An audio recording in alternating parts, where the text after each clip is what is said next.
I want to ask you, because you just told me during the advert break when you came into the studio that you've got a really cool idea for taking back control of Essex, and I thought, hey, Andrew, that sounds like a really good plan.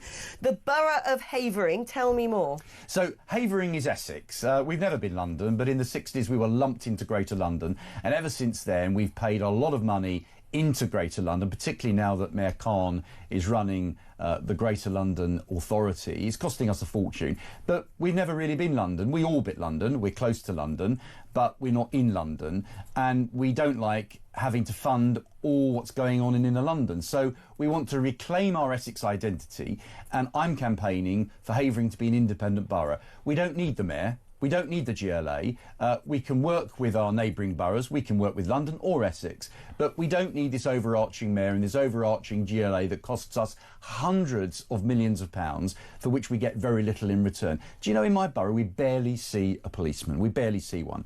We should get 1,000 police based on what we pay. We barely see any police.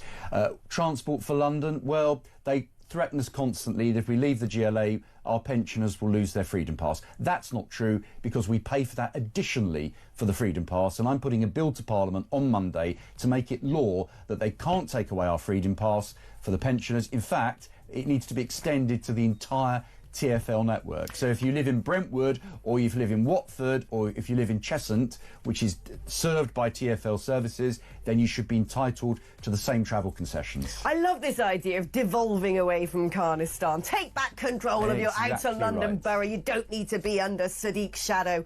I think it's a great plan, and all strength to your elbow. Andrew Romford MP, Conservative and Shadow Foreign Affairs Minister. Thank you for coming into the studio.